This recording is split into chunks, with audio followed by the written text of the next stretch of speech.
Okay, we're going to get started. Thank you all for joining us today. I am Jim Peifer. I'm the Executive Director of the RWA. And quickly, a little bit about the RWA. Our mission is to serve and represent the interest of regional water providers and stakeholders for the purpose of improving water supply reliability, availability, quality, and affordability. We're so thankful to have an interview with Jay Ziegler this morning. But first, I want to talk about some housekeeping. This webinar is being recorded. Feel free to submit your questions using the Q&A button on your screen, not the chat feature. The live transcript is available by clicking the live transcript button at the bottom of your screen. Thank you again for joining us this morning. So I'm going to introduce Jay Ziegler. And real quick, Jay was appointed to a 4-year term as Delta Watermaster for the State Water Resources Control Board on April 3rd, 2023. The Delta Watermaster administers water rights within the Sacramento, San Joaquin River Delta and the Suisun Marsh, advising the board and the Delta Stewardship Council on water rights, water quality, habitat, and land use issues. He previously served as the Director of External Affairs and Policy for the Nature Conservancy, leading policy engagements on water, climate strategies, biodiversity protection, and environmental funding initiatives. He also worked for Ziegler Associates, focusing on land use, water policy, renewable energy, and permitting matters. He held positions at state and federal natural resources agencies, including intergovernmental affairs with Interior Secretary Bruce Babbitt. Jay is a University of California, Davis graduate and resides in Davis.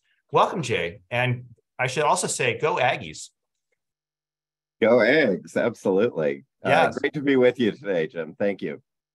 Thank you very much. So, Jay, we always often have a little bit of the beginning of this to have our guests open up with some remarks, and we wanted to open it up, allow you to sort of frame the discussion and provide any introductory remarks. Sure. Well, first, thanks for the opportunity to be with all of you today and spend some time with you. I'm very interested to hear from you all, your questions.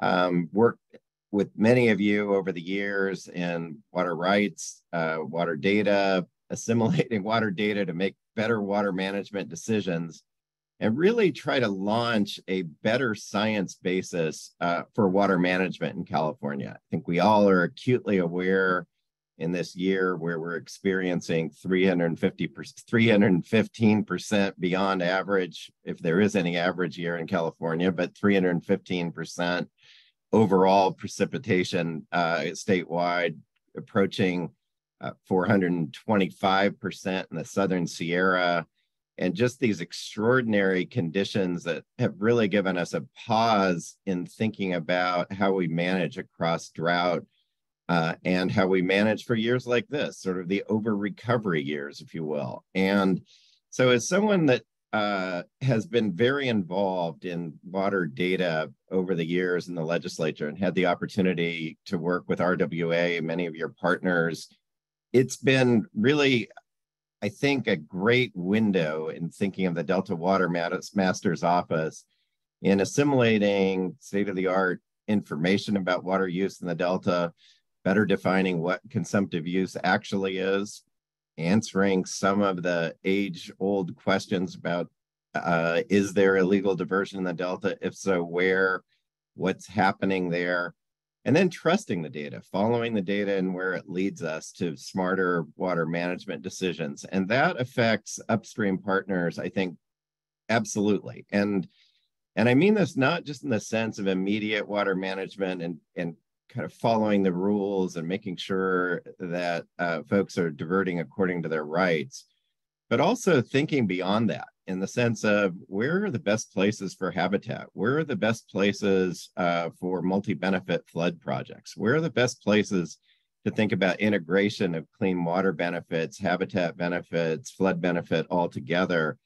And I think that the Delta Watermaster's office really provides just a great place to dive in and really ask those questions and pull together the best science that we can, both here at the state board as well as beyond, and engaging the academic sector more fully, integrating the work at the Delta Stewardship Council, and along with the work that we are doing in the Delta Watermaster's office. So I see this as a place where we can really reach out and develop consensus about better water data reporting.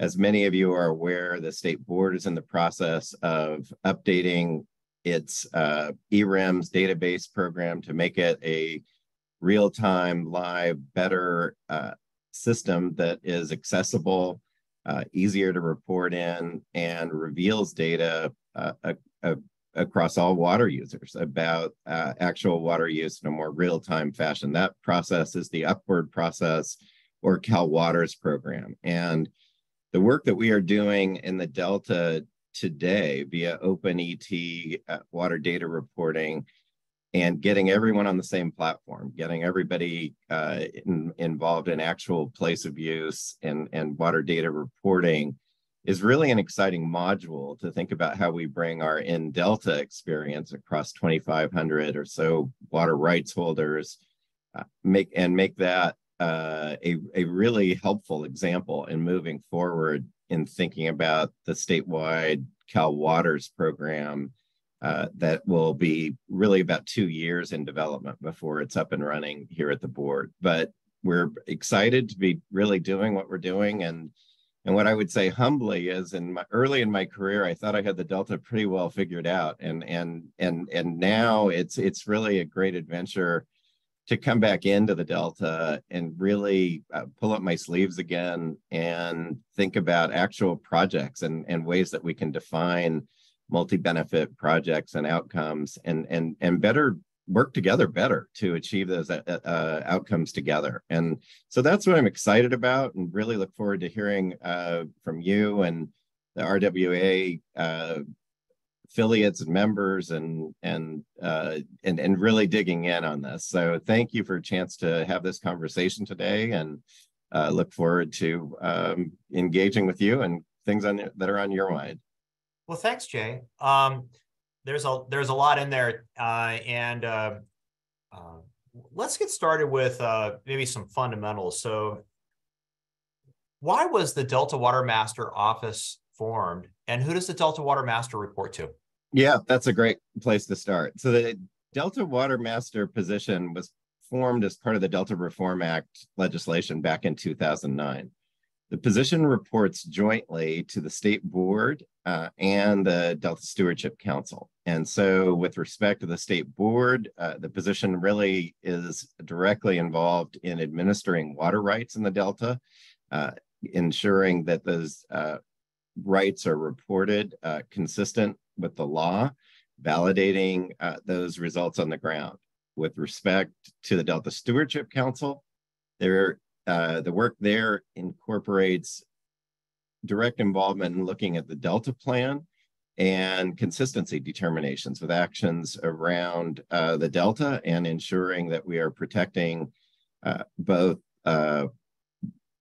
water quality values in the Delta, and ensuring that rights are administered consistently and fairly across the Delta, in sync with larger water rights management and priorities, and especially when we hit moments of curtailment and in drought stress. And so the position is something of a referee, Jim, in all honesty, looking at how we administer water rights, and thinking of stakeholders above and below the Delta in ensuring that those rights are administered consistent with the law, consistent with water rights, whether riparian or appropriative, and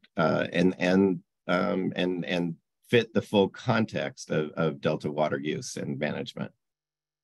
Okay, so calling balls and strikes, and that's a great thing to be doing. I know you're interested in data. I also know that Chair Esquivel is interested in data to have better outcomes and make sure that we're enforcing the water rights system in a way that's appropriate and fair. You just talked about the importance of data analytics as a driver for better water management in the Delta. Tell us a little bit more about that. And if you could, how can we get better data analytics for surface water and groundwater use? We'll start there, and then I have another question on this topic. Sure. Well, fundamentally, one of the things that I'm most proud of during my tenure at the Nature Conservancy is that from back, I guess this was 8 years ago in Assembly Bill 1755, then authored by then Assemblyman Bill Dodd, the Nature Conservancy was very much a proponent of better water data analytics to get to better science-based water management across all water use types, and to have a system in which all of us could better understand how much water we have in our watershed and how we manage it to multiple outcomes in a way that is more transparent, more accessible, and more integrated for the benefit of all water users. So in thinking about this, and one of the reasons I'm particularly excited about the OpenET platform that we are working on in the Delta and bringing everybody into a common database in water rights reporting, is frankly to keep learning more. And so we have a series of experiments tiered off of our OpenET platform to further refine that, whether it's direct diversion monitoring, tailwater monitoring integration of groundwater and surface water conditions at different elevations and different geographies in the Delta, and really digging in to say, what more can we learn? What are the remaining questions that we have? Where is the uncertainty about Delta water management? And how do we answer those questions together in a way that gives people on all sides of a question a higher level of confidence that we're working from the right data or the best science in the process? And those are the kinds of things that I'm excited about. I think that as you move up the watersheds, we can use OpenET to better understand groundwater and surface water dynamics. We can use a more complete gauging system to understand at a more granular level flow, water quality conditions, but also move back to also look at the increasingly sophisticated and accurate data we're getting from telemetry, whether it's the near surface soil conditions or deep aquifer conditions. And so I think putting all this together, it really makes me excited about the future, honestly. If there's one thing that's happening in water that I think is really gives me optimism for California, it's that we're really trying a lot of things in a lot of different places and measuring those outcomes, and whether it's managed recharge, whether it's Sigma compliance, whether it is trying to think of formulas to actually calibrate for multi-benefit management of water. The data is moving fast and the science is moving in a way that I think can give all of us a lot higher level of confidence that we are moving the right direction, and moving the right direction in a way of fostering understanding across California. So whether you're in the Sacramento Valley, whether you're in the Delta, whether you're in the San Joaquin Valley, whether you're in a coastal urban watershed, where your water comes from, what the water quality of that water is, what the threats to that water supply are, and just having a much deeper conversation about all of that. And so I think that's the excitement that I find in this position, is that I think the Delta Watermaster lives at this intersection of multifaceted interests at the intersection of California water policy and the Delta. So I do look forward to kind of digging in with all of you and thinking about creative ways to enhance some of the goals that we're managing to achieve in the Delta, and thinking beyond the legal Delta, candidly, thinking about the Delta for flood benefit projects, for multi-benefit projects, for habitat, and being a little more holistic, perhaps, in how we make those determinations, again, applying the best science that we can in making those evaluations and choices, and having a better conversation, a better, more robust conversation about uncertainties that we see out there, and that starts with the tremendous interannual variability that we're seeing across these sustained droughts. And then, as I said earlier, the over recovery years that really stress the system in different ways and leave us scratching our heads that, well, can't we do better in thinking about how we manage these robust conditions to achieve groundwater capture and recharge goals, for example. So it's an exciting time in water, and I feel like we at the Delta Watermaster's office are in a unique place to really think about how we apply science to make the best kinds of decisions in the Delta, build confidence from there, and build deeper buy-in to science-based water management. So that's what we're up to. That's really helpful. I'm going to ask you another question, but real quick, you mentioned OpenET for those folks who are not familiar with it. Can you just briefly talk about what that is? And then I'm going to ask you another question, just real quick. Sure. So OpenET is a database developed on open source software, really applying the best of multiple evapotranspiration databases and analytics into one coherent database that all stakeholders have access to. That is, you can open up the software and really make determinations about assumptions that are made in the software with respect to evapotranspiration.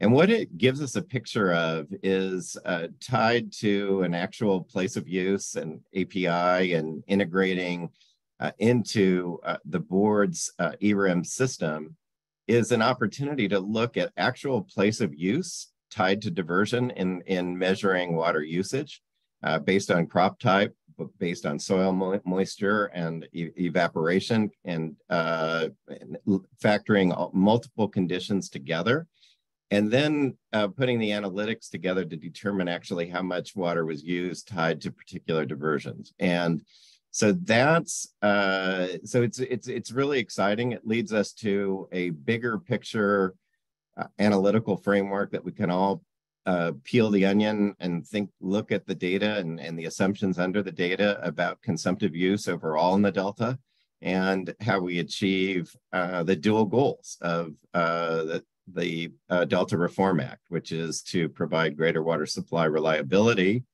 and manage the system to achieve better ecological outcomes. And those are very, very difficult challenges to achieve together. And we can only succeed if we more actively apply science at every step in the journey.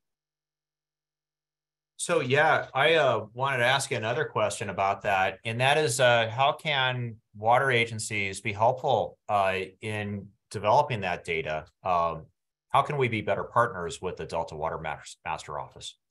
Well, that's a great question, and I really appreciate that. And I think it comes from a more robust dialogue. And I feel like we often err in thinking about the Delta as one unique place, for sure, but one unique place that has all the same values. And in reality, if you look at the Western Delta, there are a whole lot of issues in Suisun Marsh that are distinct from the rest of the Delta. If you look at the Northern Delta and think about the gateway of the Yolo bypass, there are a lot of distinct issues there with respect to flood benefit further downstream in the system.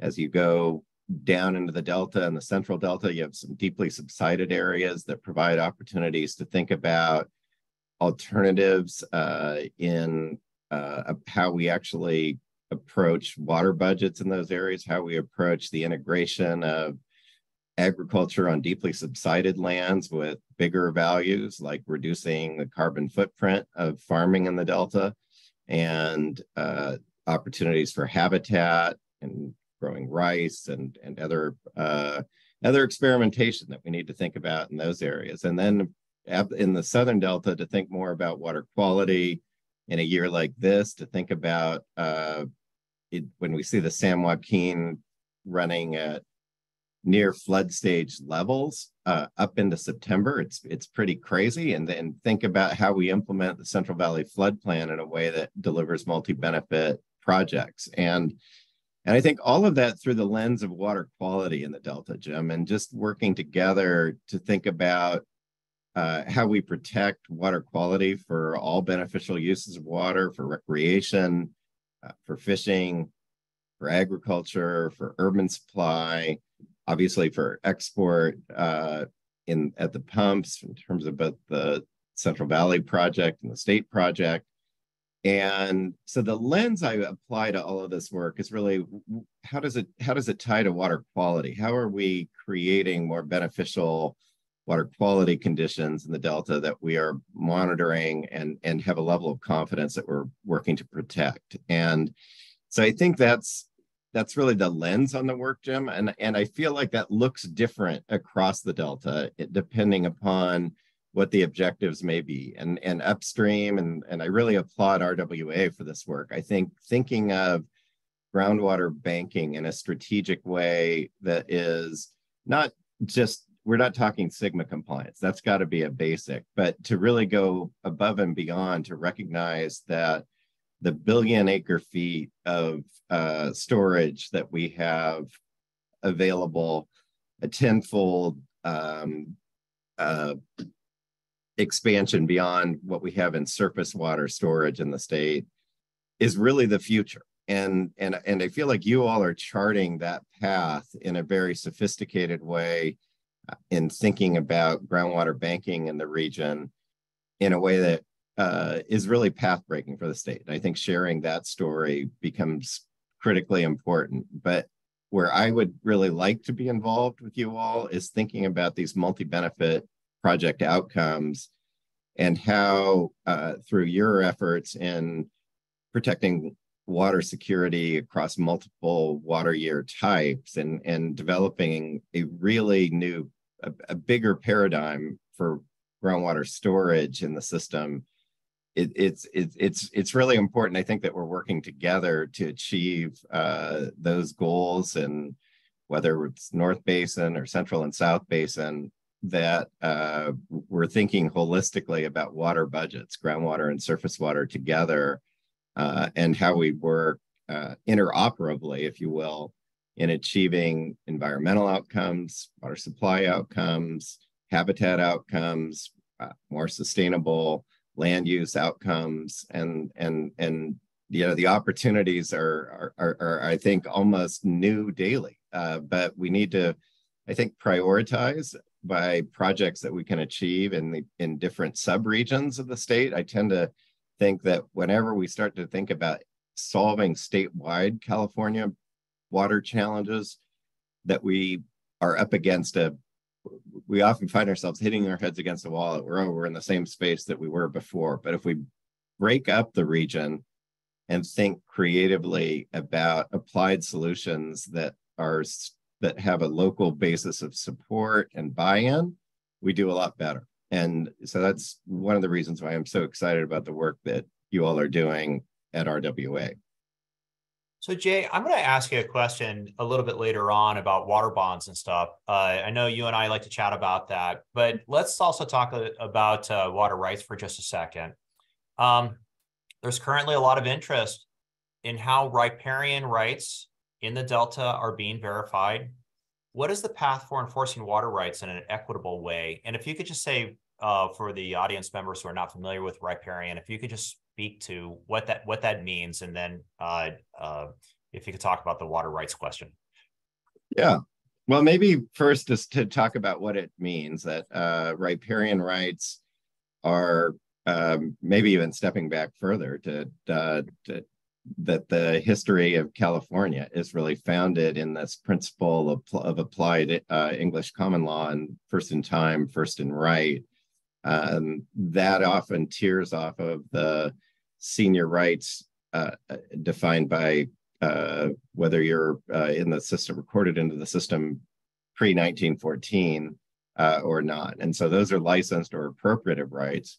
Riparian rights are derived from the place of use alongside a water course in California. And so in the Delta, obviously, with 1,500 miles of channels and or 1,100 miles of channels, there's a essentially a web, an interconnected web of riparian rights that are vested in place of use. And so that water is designated for use, for the user's benefit, and aligned with other public benefits and consumptive use restrictions and reporting criteria, and applied to a specific place. And so in the Delta, obviously, every water rights holder,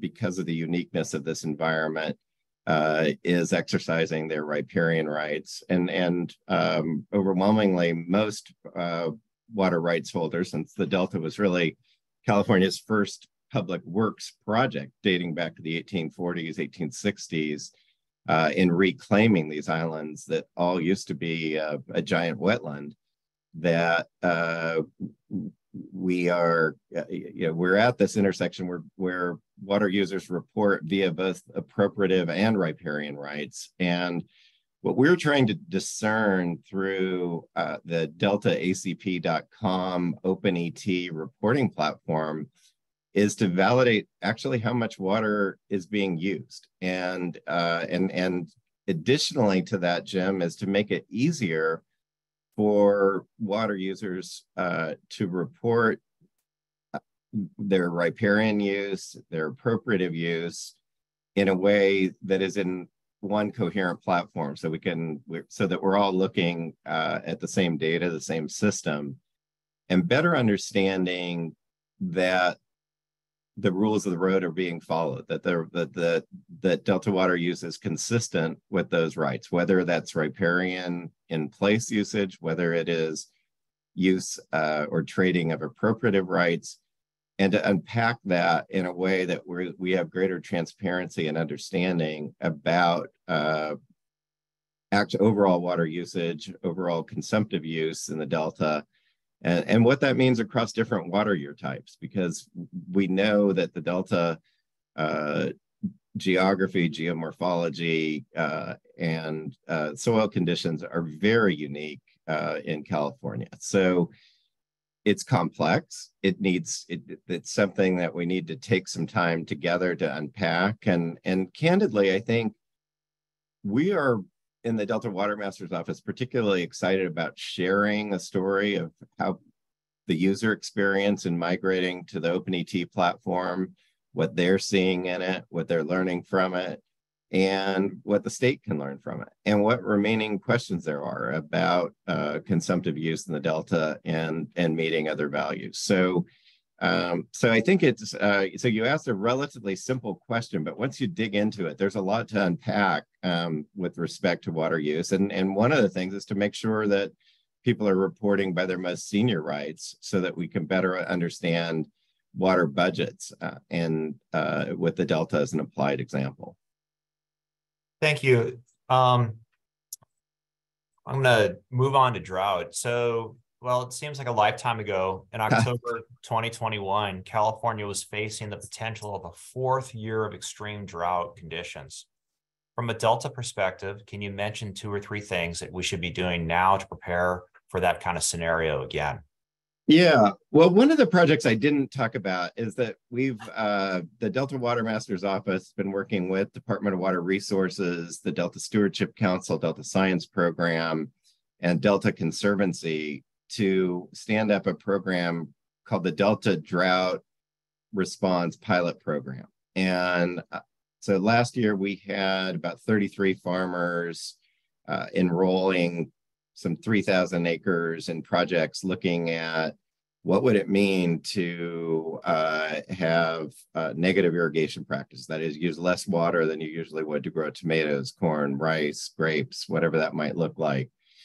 Thinking about fallowing practices, thinking about crop substitution in places that might use less water, and then applying those projects in different areas across the Delta, different elevations, different conditions throughout the Delta, and really trying to analyze for places where we have opportunities to manage water more holistically in a way that is prepared to address the real potential one day that we see dramatically reduced inflow to the Delta, and it could be next year.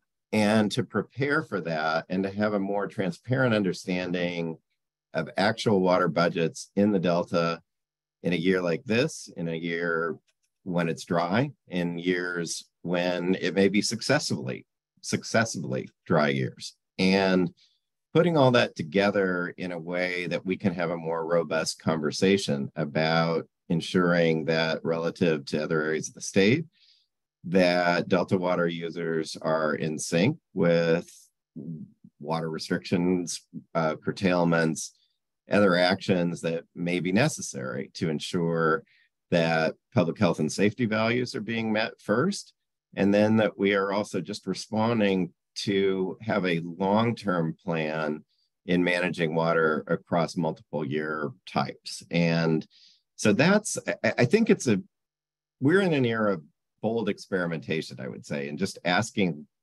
water users in the Delta, academic institutions, in government agencies like USGS, DWR, and local water agencies to more actively engage in science together, to learn more together along the journey here, and to share that information more actively in really developing a comprehensive drought approach. And so I look at this year as a critically necessary reprieve for all of us, and one that also gives us an opportunity to ask the questions about what we don't know in the system and to make strategic investments that help bridge both information gaps as well as provide opportunities for, I'd call them creative alliances. Tim Quinn used to have a word of saying strange bedfellows working together in this work. But I think that we all need to rededicate ourselves to applied science and better understanding unique water conditions like they are in the Delta, aligned with water rights, as well as the intersections of bigger systemic factors in the San Joaquin, Sacramento, and operations of the pumps. And so I think we have no end of opportunity here, and that we need to be probably better in thinking together about applying science and investigatory outcomes to our work and really measuring what those results are, both in terms of opportunities that we learn and thinking about drought, as well as opportunities to think about how we put more water in the ground when we have a year like this. Okay, I'd like to ask a question sort of related to that. But first, audience members, if you have questions, please don't hesitate to put them in the Q&A. We did have a couple of questions from stakeholders in the larger Sacramento community, and I want to ask a couple of those. But I'll first preface it by saying this, and I don't know if this is in your wheelhouse or some other state official's wheelhouse, but I'm going to ask the question. There's been a recent ruling by the Supreme Court that might significantly impact the health and safety goals of the Clean Water Act. And I was wondering if there's something that you can speak to on this, or if you have anything or render an opinion on this. Yeah, I think we're all trying to digest the Supreme Court's decision last week with respect to waters of the United States. I think for California, we also have a body of law in place as state law backstops to ensure protection of the beneficial uses of water in the Porter Cologne Act, in SGMA, in protecting wetlands habitat values. So California has a fabric of water law and policies in place that largely protect what we used to define as areas in the Clean Water Act that recognize the connected waters, and especially groundwater and surface water dynamics that jump to the top of the list, that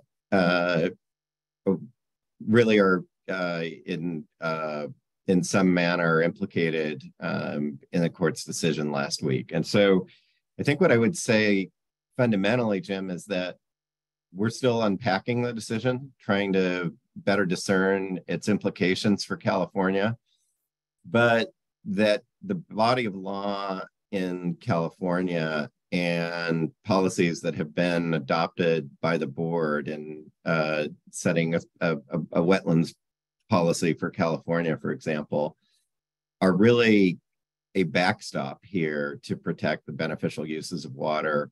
And we have a robust framework to do that. I think in many places, there is a jurisdictional question here, and there's certainly one that confronts the board that we don't have an answer to today, which is that in most areas, the federal jurisdiction would be the first resort and active involvement of the Corps in protecting designated waters of the United States.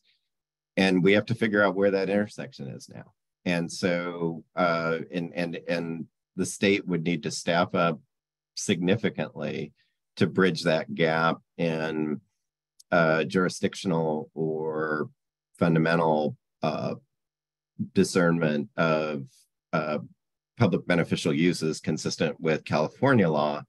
But I think we're just scratching the surface of it now. And so I think we need to, I think both at the federal level and in California, we need to define where that intersection of interests are that are protected under Port of Cologne, under California's Clean Water Act, under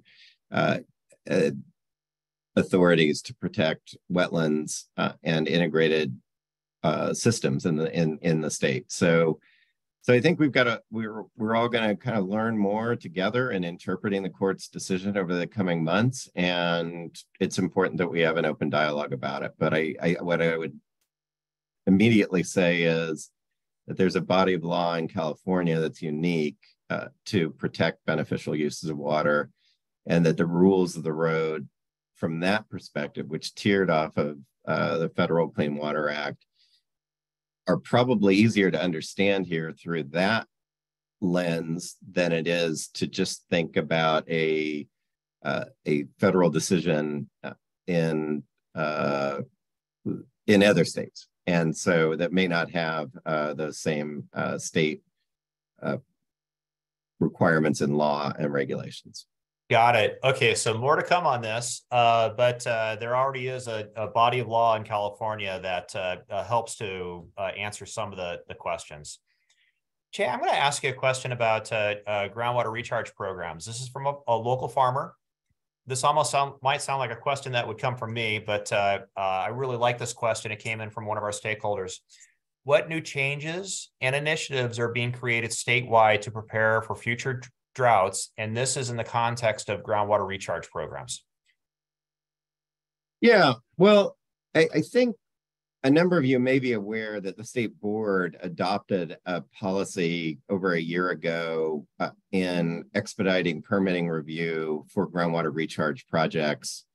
And I'm pleased to report there have been more than a dozen of those projects brought online in the last year under the board's general order. So Division of Water Rights, other folks working in that space here have just done an amazing job applying that law and trying to move projects along. I think we need to do a better job, as we have discussed in the past, thinking about SGMA compliance as one set of activities, and then the above and beyond, and thinking of where are the opportunities for in lieu recharge projects that benefit stream flow later in the year when we see conditions drying up in our rivers and streams, and thinking holistically about the kinds of conjunctive water use, that is managing surface water when it's abundant, and putting water in the ground so that we have that reservoir to tap as we jump into thinking of projects that actually have beneficial outcome on the water supply side, as well as for the environment, which is stressed even in most normal water year types. This year we'll probably have a pretty good year across the state in thinking of keeping our streams, rivers, and their dependent ecosystems moving along on a very positive track. But we're blessed in this year, and we need to learn more and think about more creative ways to bank water when it's in surplus, and lay off the streams when conditions are more stressed. And that's, I think there's just a great opportunity for that work. I'm so excited about the Harvest Water Project in South Sacramento, and some of the water storage investment projects that help also provide pathways for these conjunctive dual water use types of innovations. And I think measuring those outcomes and really accelerating the development of groundwater banking programs is really something that's super exciting out there. And I'm glad that question came to you from a farmer, because I think the farmers across this region and in the San Joaquin Valley are going to be really at the center of finding dynamic solutions to accelerate pace and scale of water banking opportunities out there. So I would like to add to this, and I'm really happy to see this question come in. This is a question that a lot of people have been asking: what can we do more? The RWA is sponsoring a bill, and Senator Ashby has authored that bill, Senate Bill 659, which aims to create more groundwater storage in California. It's going to be something that we need to do. When we talk to our colleagues in the water management space throughout California, and we talk to them in Sonoma or in Southern California, they say this is a high priority for us. So it's something that a lot of energy is going into, a lot of innovation, and we're glad to see that. And of course, in our region, we have the Sacramento Regional Water Bank, which aims to improve subsurface storage conditions in California. Let's turn to the bond, though. Proposed water bonds are being discussed in the legislature. And what would you like to see in a bond? What is your prediction that we'll ultimately see if it comes to the ballot? Yeah, that's a really important question. I feel like we need to step back and also kind of look at a problem solution framework here. And if you look at the state budget, when you look at the Natural Resources Agency budget for the current year we're in today, that budget is $16.4 billion across all the agencies, from state parks, Department of Water Resources, Department of Conservation, Fish and Wildlife. If you then look at the proposed budget for next year, we're looking at a projection of about $9.8 billion, which is a 40% cut in program spending across all those Natural Resource Agency departments. If that were happening in any area of the state budget other than natural resources, I would submit that we would see protests on the state capitol steps. But the reason we don't is that those programs are so diffuse. They're accessed in different ways, in different geographies.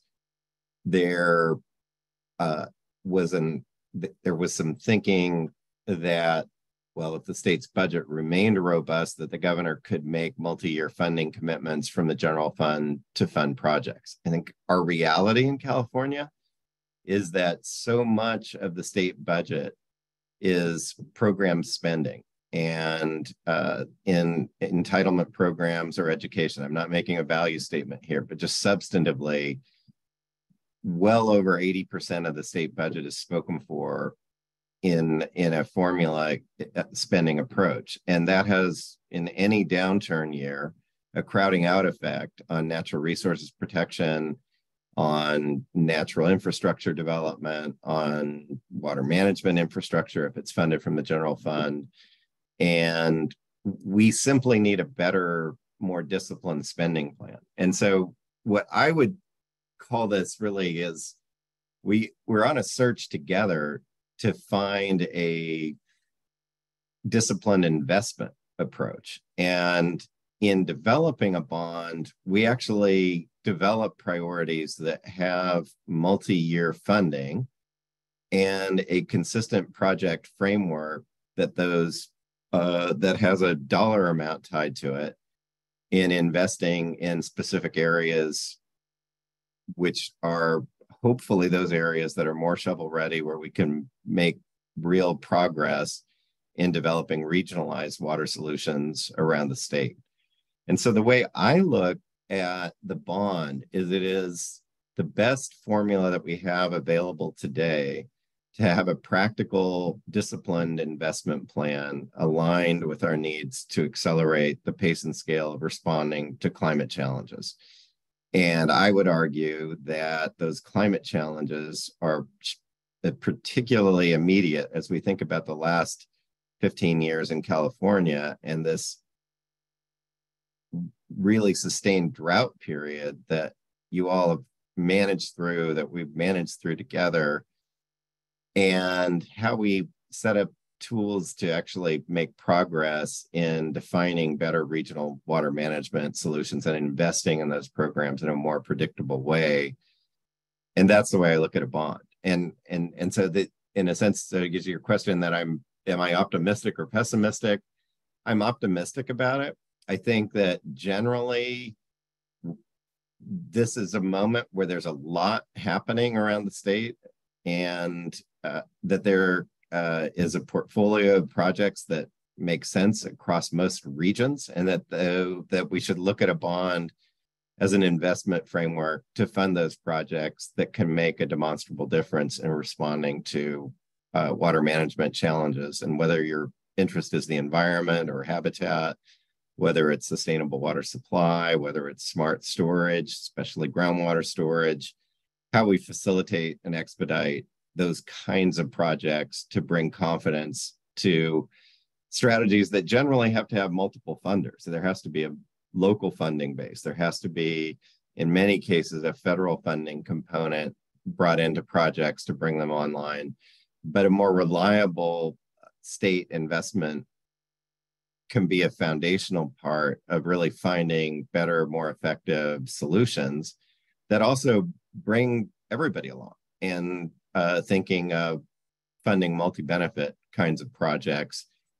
And as I said earlier, I think we need to find a better methodology to really calculate and discern those benefits in a way that also builds confidence among all stakeholders. Got it. Okay. It seems like there's a lot of interest in water management issues these days. It seems to be on the top of minds of Californians. We've had 2 droughts in the span of a decade that you'd expect to happen once every 50 years. Climate certainly is changing. It's getting warmer. We even have evidence of that in the Sacramento region. The temperatures have gotten 3 degrees warmer in the watersheds since the 1950s. So, but I'm gonna turn the page on this one and ask you a little bit about agriculture. Maybe we should have asked a farmer this question, but I'm gonna see what you can offer with this question. Do you have a sense of what the agriculture sector in the Delta might look like in 10 to 20 years?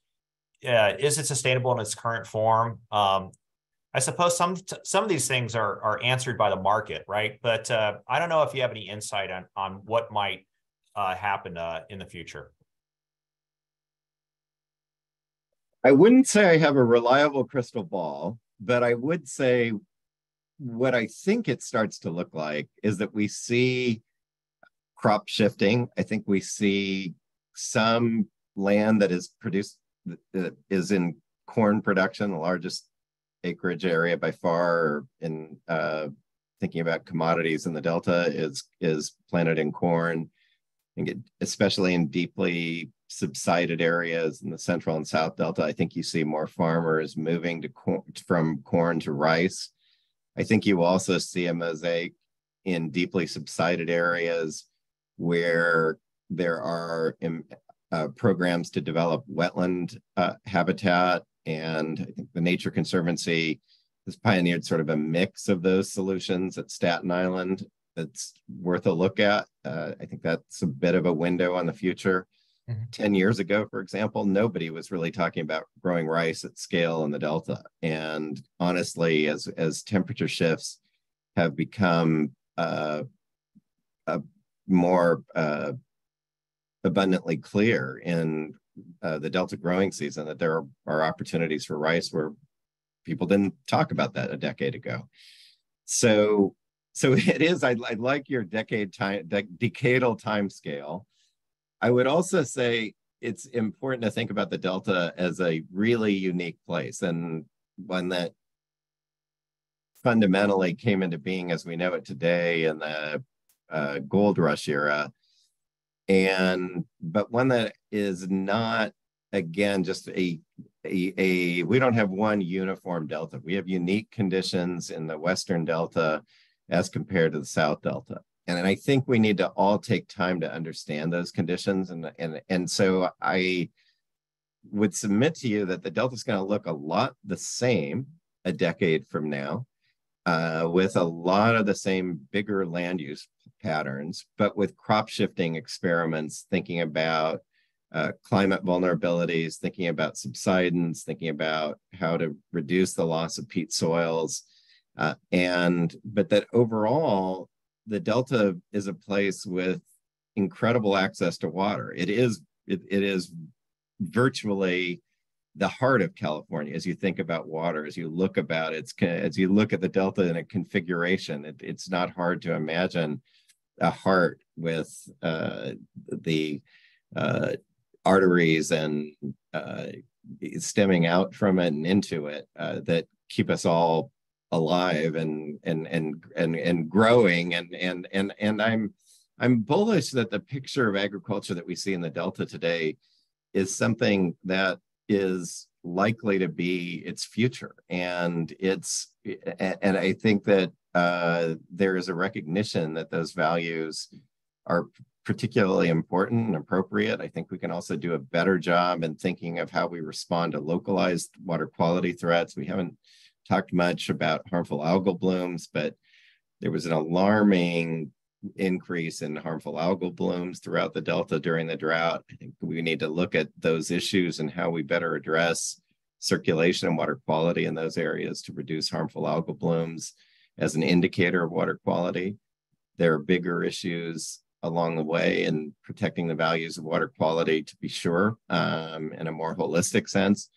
But that you really, as you look at the Delta today, I think it becomes something of a laboratory of experimental crop shifting, responding to the challenges of climate change, ensuring that there are investments in levees to protect the Delta Island framework as we know it today.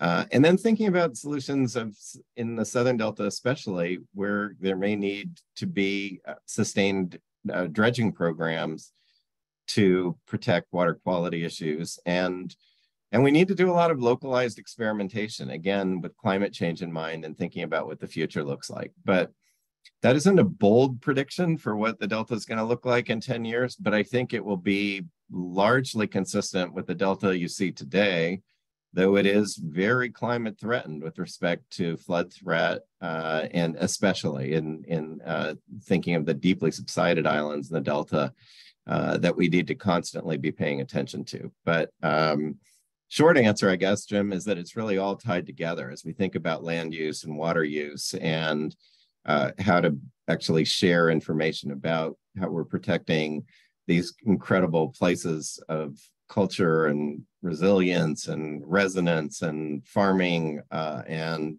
agritourism and opportunities to really treat the Delta as a laboratory to learn a lot about climate change and its interface with agriculture. And so I think it looks a lot like it does today. I think we have a lot of experimentation ahead in the next decade that will transcend individual landowners, citizen science, university science, institutional science, and water agencies together. And we're going to learn a lot from it. So Jay, we're coming up to the hour, but I have one last question for you. Do you have a boat? I have a kayak that I am often out on in the Delta, usually in times when it's not restricted to be in the water. I think we all have to be careful with these stream flow conditions that we're seeing now, making sure we're not reaching beyond our abilities and where we go. but I do look forward to exploring the Delta with anybody that does have boats available. And I do think there's no better way to see and understand the Delta than to be out on the water in a kayak or a motorboat or a sailboat, or even windsurfing. So I applaud all of you that are out there enjoying our unique backyard incredible resource here. So I look forward to joining you on the water whenever we can. Jay, I really appreciate you joining us today for Coffee Chat, and thank you very much. I learned a lot from this. I'm hoping that our audience did. Again, thank you for joining us. It was a real pleasure. Well, it's always great to see you, Jim. And again, thanks for the work that RWA is doing. And thank you for the fabric that you give to bring different water managers together, working on different issues and programs throughout the region. So I appreciate the chance to talk to all of you. And I hope that this is the first in a long line of ongoing communication together, and look forward to both your questions and your ideas as we think about projects in this region. I really feel like this is such a great moment to take advantage of integrated water management and applying better science to really manage groundwater and surface water better together. And RWA is at the heart of that. So thanks for the work that you all are doing. Thank you. Thank you, everyone. That's it for today. I appreciate you joining us for Coffee Chat. Thank you all.